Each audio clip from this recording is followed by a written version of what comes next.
काली और गोरी बहू की दिवाली शॉपिंग। काली, सांवली जानवी अपने पति अजय, सास ससुर उर्मिला, शेखर और जेठ जेठानी कोमल राहुल के साथ रहती है। कोमल दिखने में बहुत गोरी, खूबसूरत और अमीर परिवार की लड़की थी और जानवी दिखने में बहुत काली, सांवली और गरीब परिवार की लड़की थी। कुछ दिन पहले ही जानवी, कोमल दोनों एक साथ शादी करके इस घर में आए थे। उर्मिला सबसे ज्यादा मान कोमल को ही दिया करती थी और घर का सारा काम जानवी से ही करवाती है और कोमल को सारा दिन आराम करने को कहती है। एक दिन सवेरे जानवी घर के आंगन में मिट्टी के चूल्हे पर चाय बना रही थी और अंदर घर में उर्मिला, शेखर, कोमल, राहुल, अजय बैठे थे। कोमल बहू, जरा जाकर देख उस काली कलोटी जानवी को अब तक चाय क्यों नहीं लेकर आई। कोमल बाहर आती है। ओए काली कलोटी, हमें दिवाली की शॉपिंग करने जाना है, तुरंत चाय लेकर आ सबके लिए। थोड़े समय बाद जानवी चाय लेकर अंदर आती है और सबको देती है। माँ, जब घर में गैस है तो आप जानवी को बाहर चूल्हे पर क्यों खाना बनाने को कहती हो? जानवी को बाहर कितनी धूप लगती है। चूल्हे पर खाना बनाने से मर नहीं जाएगी तेरी काली कलूटी पत्नी। गैस के दाम कितने महंगे हो गए, पता है ना। उतने में उर्मिला की बेटी पायल अपने ससुराल से अपने मायके आती है। अरे पायल बिटिया, तू अचानक कैसे चली आई? माँ, 2 दिन बाद दिवाली है, अब दिवाली मनाने तो आना ही था ना मुझे यहाँ। अच्छा किया आप आ गई पायल बहन। चलिए माँ जी, हम दिवाली की शॉपिंग करने जाते हैं। मैं तो अपने लिए बढ़िया बढ़िया कपड़े और बहुत सारे गहने खरीदूंगी। हाँ मेरी प्यारी बहू, तुझे जो खरीदना है तू खरीदना। उर्मिला, ये रहे 30,000 रुपए। बहुओं को और पायल को जो खरीदना है उन्हें दिला देना। अच्छा माँ, हम अपने काम पर जा रहे हैं। अजय, राहुल और शेखर उसी गांव के एक कारखाने में काम करते हैं। तभी वो तीनों रोज की तरह अपने काम पर चले जाते हैं। माँ जी, मैं 2 मिनट में तैयार होकर आती हूँ, फिर हम चलते हैं। कोमल, पायल दोनों कोमल के कमरे में तैयार होने चले जाते हैं। थोड़े समय बाद वो दोनों बाहर आते हैं। अब चले या कुछ और करना बाकी है? नहीं माँ जी, अब कुछ नहीं है, चलिए। अरे तू कहाँ रही है कबाब में हड्डी? माँ जी, दिवाली की शॉपिंग करनी, मुझे भी अपने लिए नए कपड़े और कुछ गहने लेने हैं। ओ काली कलूटी, पैसे क्या तेरे मायके से लाई है तू, जो हम तुझे मुफ्त में शॉपिंग करवाएंगे और यहाँ घर के काम कौन तेरा बाप करेगा? माँ जी, दिवाली का समय है। दिवाली का समय है ना, तो हम शॉपिंग करने जा रहे हैं। तू घर में रहकर घर की सफाई कर, घर के काम कर और सबके लिए खाना बनाकर तैयार रख, समझी? सुन जानवी, मेरे लिए ना पालक की सब्जी बनाकर रखना और सो मत जाना। घर में बहुत से गंदे कपड़े पड़े हैं, वो सब धो कर रखना। अरे अब चलिए ना, कहाँ इस काली कलौटी के चक्कर में टाइम पास कर रहे हो। तभी उर्मिला, कोमल, पायल तीनों दिवाली की शॉपिंग करने चले जाते हैं और बेचारी जानवी उदास घर में ही थी। 2 दिन बाद ही दिवाली थी। माँ जी, क्यों मुझसे और जिठानी जी में इतना भेदभाव करती हैं? तभी पायल घर में सफाई करने लग जाती है और इधर कोमल, पायल, उर्मिला बाजार में दिवाली की शॉपिंग करने लगते हैं। उर्मिला कोमल को महंगे महंगे ड्रेस, गहने सब दिलवाती है। दोपहर का समय, जानवी ने पूरे घर की सफाई कर ली थी। कितनी थकान लग रही है, सवेरे से काम कर करके हालत खराब हो गई है मेरी।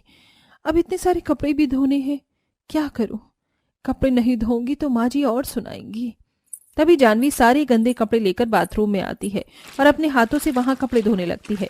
घर में वॉशिंग मशीन होने के बाद भी उर्मिला जानवी को हाथ से कपड़े धोने लगाती थी। देखते ही देखते शाम के 6 बज जाते हैं। तभी अजय, राहुल और शेखर तीनों घर आते हैं। जानवी, तुम लोग आ गए शॉपिंग करके? जी, मैं नहीं गई शॉपिंग करने, माँ जी, जेठानी जी और पायल बहन को ही ले गई शॉपिंग करने। क्या? अरे तो तुम्हें भी जाना था ना। वो माँ जी ने मना कर दिया था, वो बोली घर के काम कौन करेगा, इसीलिए मैं रुक गई। मैं आप सबके लिए चाय लेकर आती हूँ। जानवी रसोई में चाय बनाने चली जाती है। तभी उर्मिला, पायल, कोमल तीनों बहुत सारा सामान लेकर घर आती हैं। कर ली शॉपिंग? हाँ, बहुत सारी की है। तभी तीनों अपने अपने सामान सबको दिखाने लगते हैं। माँ, आप जानवी के लिए कुछ नहीं लाई? इस काली कलोटी को क्या जरूरत है सामान की? उर्मिला का ऐसा भेदभाव देखकर अजय उदास हो जाता है। देखते ही देखते 2 दिन बीत जाते हैं। दिवाली का समय था। सब घर में बड़े धूमधाम से दिवाली मना रहे थे और जानवी बेचारी बाहर चूल्हे पर रोटियां बना रही थी। रात का समय था। तभी अजय जानवी के पास आता है। जानवी, तुम सबके साथ दिवाली नहीं मना रही हो? जी, वो माँ जी ने मुझसे कहा है कि सबके लिए खाना बना दूं। ये माँ भी ना, पता नहीं तुम्हारे साथ ही क्यों ऐसा भेदभाव करती हैं। चलो जानवी, मेरे साथ कमरे में चलो। बाहर उर्मिला, कोमल, पायल सब दिवाली मना रहे थे। तभी अजय जानवी को लेकर कमरे में जाता है और उसे कमरे में धकेल कर बाहर से दरवाजा बंद कर देता है। जी, दरवाजा क्यों बंद कर दिया आपने? खोलिए दरवाजा, मुझे खाना बनाना है, वरना माँ जी फिर से मुझ पर गुस्सा हो जाएंगी। माफ करना जानवी, मैं तुम्हारे साथ ऐसा बर्ताव कर रहा हूं, पर अब मेरे परिवार वालों को सबक सिखाने का यही एक रास्ता बचा है। जी खोलिए ना दरवाजा। जानवी अंदर से जोर जोर से चिल्लाने लगती है और इधर अजय बाहर आता है और अपने भाई के कमरे में जाकर पुराने कपड़े पहनकर बाहर आंगन में आता है और मिट्टी के चूल्हे पर अपने हाथों से रोटियां बनाने लगता है।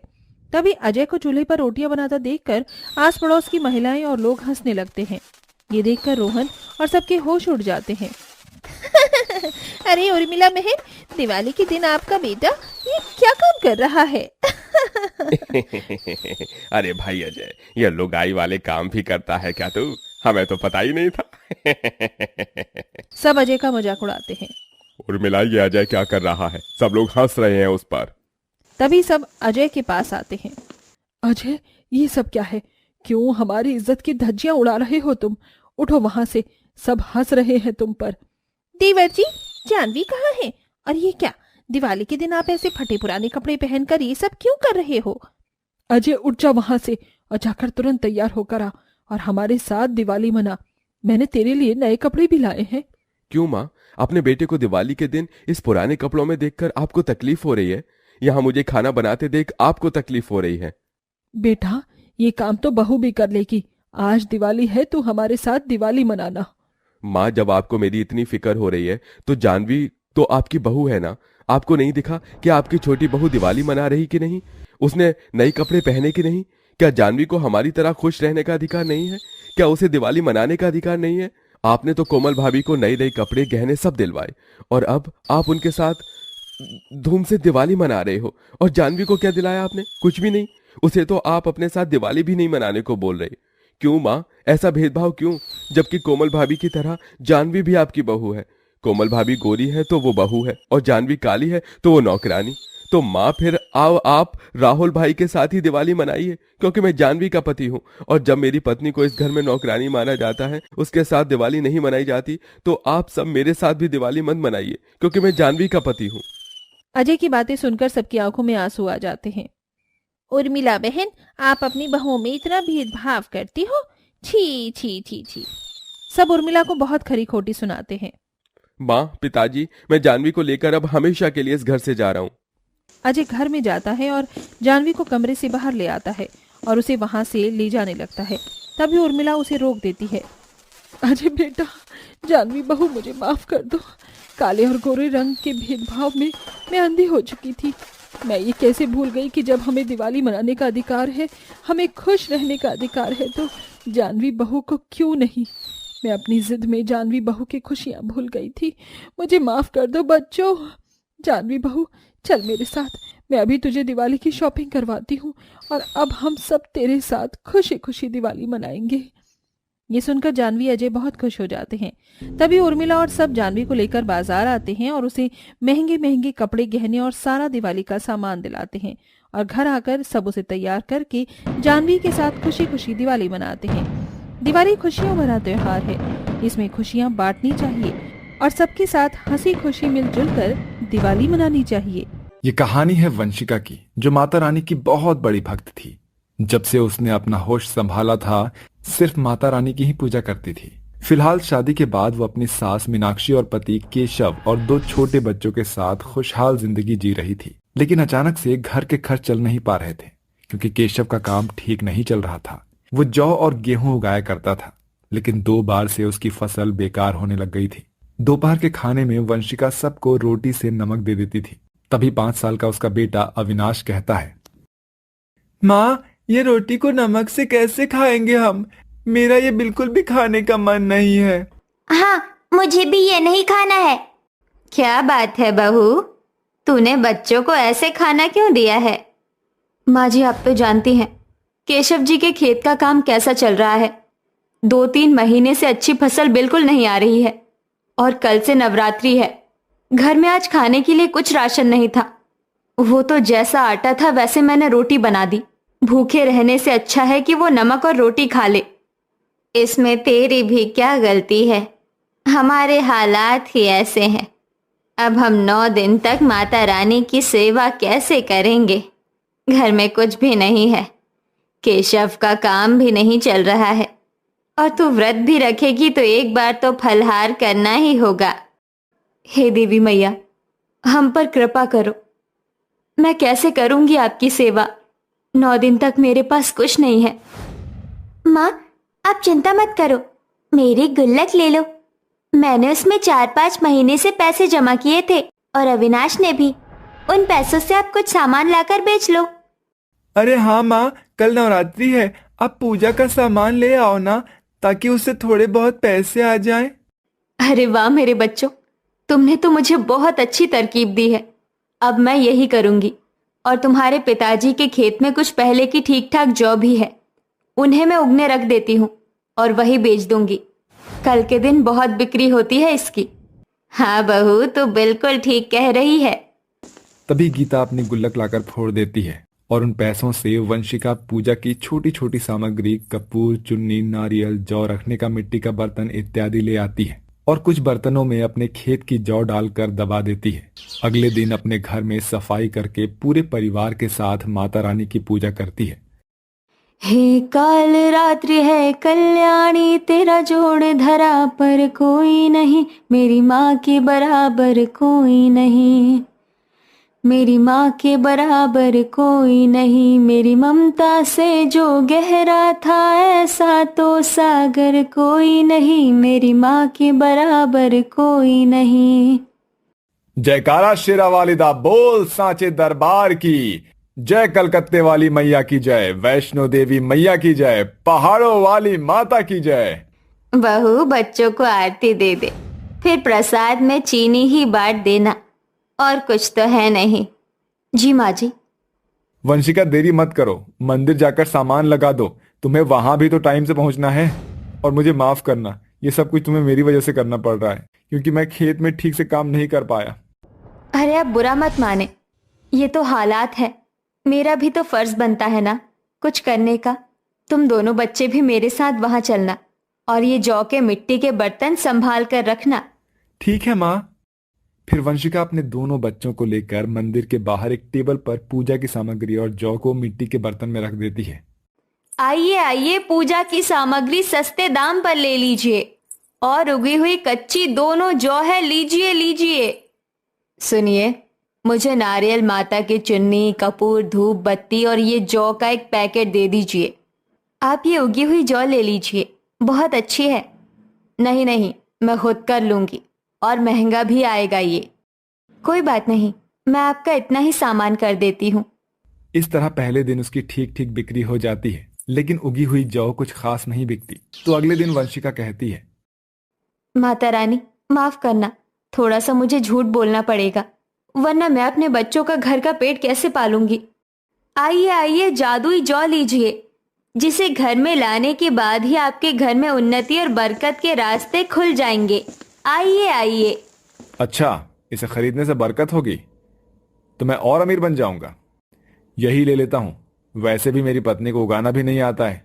सुनिए, मुझे एक जौ का बर्तन दे दीजिए। ये लीजिए साहब, एक 30 रुपए का है। ऐसे ही वंशिका और भी अमीर लोगों को ऐसे ही उगी हुई जौ बेचती है, जिससे नवरात्रि के 6 दिन उसके अच्छे से बीत जाते हैं। पर 7वें दिन ही कुछ अमीर लोग उसकी दुकान के बाहर तमाशा करते हैं। अरे तुम तो बोल रही थी कि इससे बरकत होगी, हैं? पैसे आएंगे, पर ऐसा तो कुछ भी नहीं हुआ। हाँ, तुमने तो मुझे बेवकूफ बनाया है, ये कोई जादुई जौ नहीं है। हाँ हाँ, इसने हमारे साथ छल किया है, इसने झूठ बोला है। हमें हमारे पैसे वापस दो, हम नहीं जानते।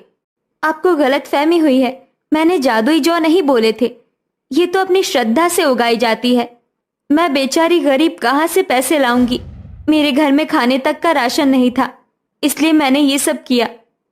ओहो, नवरात्रि में ऐसे झूठ बोलते हुए शर्म नहीं आती? इसे तो सजा देनी पड़ेगी। तभी आसपास मौजूद सारे लोग उस पर चप्पल टमाटर फेंक कर मारने लगते हैं। तभी एक बूढ़ी औरत आकर वंशिका को बचाती है और वो लोग चले जाते हैं।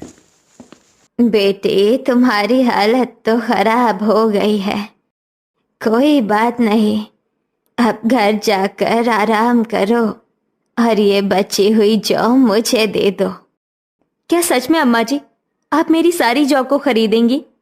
हाँ बेटी। फिर वो बूढ़ी माई सारी की सारी जौ खरीद कर अपने साथ ले जाती है। वो कोई और नहीं बल्कि दुर्गा माता होती है। बूढ़ी अम्मा से मिले पैसों से वो अपने घर में 9 कन्याओं को पूजने का सामान और राशन लेकर आती है और नवरात्रि के 9वें दिन वो 9 कन्याओं को बड़े सम्मान के साथ हलवा पूरी खिलाती है, साथ ही उनके पैर धोती है। सारी कन्याओं के जाने के बाद पूरा परिवार और वंशिका माता रानी के सामने नतमस्तक होकर कहते हैं, हे माता रानी, हालात देखकर तो मेरी उम्मीद लगभग टूट ही चुकी थी, लेकिन किसी तरह उन बूढ़ी माई को आपने भेज दिया और मैं अच्छे से आज 9 कन्याओं को खाना खिला पाई। उसके लिए मैं आपका कोटि कोटि नमन करती हूँ। देखा बहू, माता रानी अपने भक्तों को कभी उदास नहीं करती है, हमेशा मदद करती है। तभी माता रानी की मूर्ति में से एक तेज रोशनी निकल कर आती है और वहां पर माता रानी प्रकट हो जाती है। पुत्री, मैं तुम्हारे संघर्ष से वंचित नहीं हूं, बल्कि अत्यंत प्रसन्न हूं और मैंने तुम्हारी ली हुई सारी जौ को संभाल कर भी रखा है। मैं आशीर्वाद देती हूं कि मेरी कृपा तुम सब पर हमेशा बनी रहेगी। और वंशिका पुत्री, ये लो कुछ जादुई जौ, इन्हें मेरे मंदिर के पास मिट्टी के बर्तन में उगाना। जैसे जैसे ये बढ़ती जाएगी तुम्हारे घर के सारे कष्ट खत्म हो जाएंगे और खूब बड़ी हो जाने पर इन सारी घास को लाल कपड़े में लपेटकर अपने धन संचय की जगह पर रखना। इसका मतलब माता रानी, कल आप मेरे पास आई थी, मुझे क्षमा करें माँ, मैं आपको पहचान न सकी। कोई बात नहीं पुत्री, तुम्हारी मदद के लिए तो मुझे आना ही था। जोर से बोलो, जय माता दी, सारे बोलो, जय माता दी। तभी माता रानी अंतर्ध्यान हो जाती है। फिर वंशिका माता रानी की दी हुई जौ को अपने मंदिर के पास उगा देती है। कुछ ही दिनों में वो जैसे जैसे बढ़ जाते हैं, केशव का खेत का काम अच्छा हो जाता है। उसे अच्छा खासा मुनाफा भी होता है। बच्चे अच्छे स्कूल में शिक्षा प्राप्त करने लगते हैं। धीरे धीरे उनकी जिंदगी में उन्नति आ जाती है और वो सभी लोग खुशी खुशी रहने लगते हैं। इस प्रकार आप देख सकते हैं कि सच्चे दिल से माता रानी को पुकारने वाले भक्तों की माता रानी हमेशा मदद करती है। इसलिए आप भी अपने बुरे समय में संयम बनाकर रखें।